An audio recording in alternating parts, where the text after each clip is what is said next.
Hello everyone, welcome back to my channel. My name is Jesus Conde, and today we're going to be continuing with this painting in this painting daily series. Today we're going to be adding more detail and a lot of changes in shape, overall shape of the character, as well as adding some detail on the hands and the feet. So yeah, let's get started. One of the things that I wasn't too sure how to do, honestly, was the skull of the bird. And it's one of those things that I kind of need to double check on what it actually should be. Because I was looking for a reference of a bird. And turns out it's not any bird, it's supposed to be a crow. And crow skulls are very different for just a regular bird. Not in terms of like anatomy. Well, I guess it will call anatomy, but the overall shapes are very different. The crows are very long beak, and it's kind of a more mean looking kind of a bird in general. It looks way cooler than just the usual skull of another bird, right? So I had to double check on that. Turns out the first one that I was using was just a regular bird a skull, and I had to change that real quick and lost few seconds on looking for that reference. But here we are, and yeah, it's a huge difference in how the painting feels with this other kind of a skull in the head. And another thing that you're gonna see me doing a lot this episode is fixing a lot of stuff. Right now, I'm figuring out how it should have that how this element is attached to the head. So if you had some kind of a structure on the top of your head, it will push the hair to the head, and it will look really thin on those areas if you will look at it from this side. So those kinds of things, what I'm considering at this point in the painting. Also, the way that these pieces of bones are attached to the collar or the necklace, and how does that really like actually works. And also painting a few shadows in there. And I wanted to go for a warmer and lighter color for the shadow, because once I get to the very dark of these shadows, it's gonna look perhaps it's gonna start to make it look too dirty or something like that. I was also looking to some pictures of knees. Not that I have to be super specific and do all of that right now, it's not really necessary, but I do wanna shape this character to look a little bit more realistic. So I needed to go over that and fix that. The material of the clothing, in this case the skirt that is falling in the back, should be kind of like semi-transparent kind of material. Some kind of material that they will get from some uh, plant or something like that, and it will be kind of semi-transparent. They will have to change it consistently, because I don't know, it's a natural thing, organic thing, so it goes bad with the time, I guess. And those kinds of things is what I'm thinking when I'm drawing this, because doing it on the comic book is kind of easy, because everything is just black and white, just pure lines. You don't have to think about color, you don't have to take any other considerations other than just drawing. But now that it is in color, it's kind of different. Like everything has to be a little bit more meaningful, I guess. Um, and also reshaping a lot of the stuff that it doesn't look right. So I'm trying to be fixing a lot of things. Also trying to think about where bounce lights could be.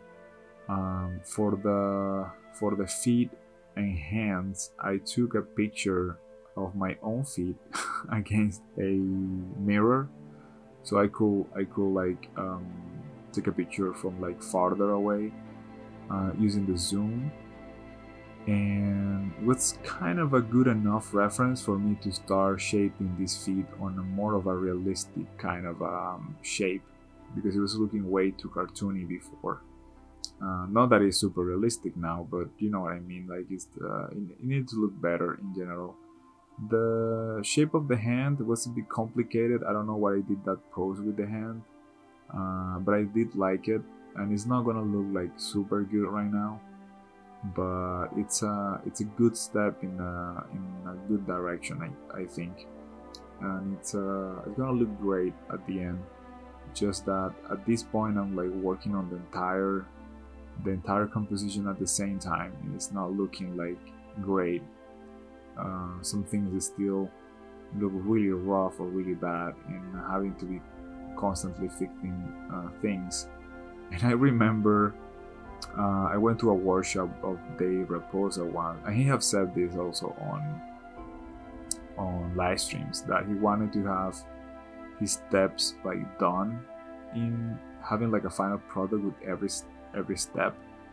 And it's kind of mind-blowing how much I'm having to fix the painting all the time because of how bad my original. By the way, guys, if you want to support this channel, please consider joining the Patreon, where you can see posts of the progress on my comic book, and also you can download wallpapers and stuff like that. It's really cool.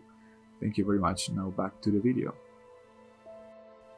So Dave was saying that he would like to have the process of his painting be like a finished product with every step. And honestly, this is not what happening here.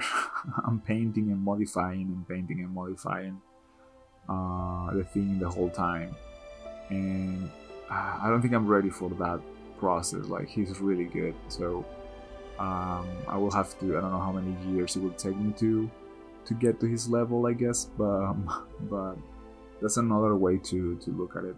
I was also looking at some pictures of feathers, crow feathers.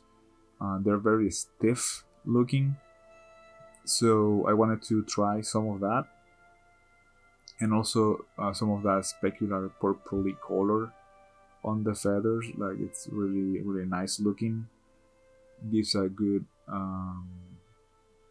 tone on the feathers for this painting. I think it really looks good. And then I was trying to look for reference for leaves, so I could at least have a little bit of progress on that, and I could see some difference in the background, because right now the background was looking way too simple and way too like I wasn't paying too much attention on it.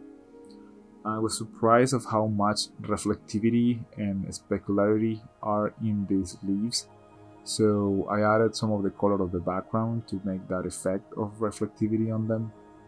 And also there's gonna be a lot of subsurface scattering that I have to figure out on the next chapters for these leaves, because there's a lot of it.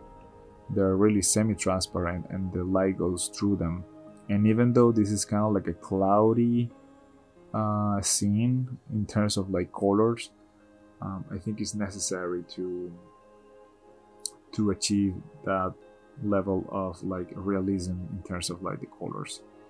I wanted to make this dagger more visible, so I put a darker background on it, and also made the dagger lighter. And this wing, man, these wings are gonna need some work right now. They're very simple looking, and there's also, it looks like just one pair, and they should look double, and I really need to fix that. I'm also thinking about doing the wing in a way that covers her bum a little bit, so it's kind of like more of a hunchback kind of a pose or something like that. Still, the face that I was using as a reference is black and white, so here I'm like struggling a little bit with what colors to use, so I'm basically just retaking every color that I had, and it was looking a bit masculine with the jaw. Not that is anything bad with that, but I think I wanted to try a more feminine jaw. But honestly, I'm not completely sure if that is actually the problem. I think the mouth might be too big. It's looking a little bit like Angelina Jolie's mouth, like which is gorgeous, of course, but it's not the vibe I think for this character. Here I was trying like a smaller jaw, but it didn't look really good. So yeah, I was trying that, and I don't think it worked out. So I kept the old one, and I just wanted to soften the jaw a little, the chin a little bit. Also adding a small amount of surface scattering on the ears to make that color pop right there. And it was looking kind of dull, the shadowing under the character, so I just took a darker but at the same time quite colorful brown to do the shadows, and then immediately became way too contrasty. And I'm gonna have to make the shadows on the character be even more contrasty, because right now it looks like a completely separate illustration, the character from the background. They don't look like they are on the same place right now. I also wanted to try having some of these leaves in front to see what happens in terms of composition, and I think it kind of works. And yeah, I think this is mostly everything that I did on this episode. Also trying a little bit of warmer palette of colors, and yeah, it was pretty fun. It's pretty fun to finally see that the painting is like coming along, and everything that is working out. And some stuff is not really working out that way, but I think it's going in a good direction. And yeah, thank you guys for watching. Please consider joining the Patreon if you want to support this kind of content and if you like it. And please have a good day and see you tomorrow.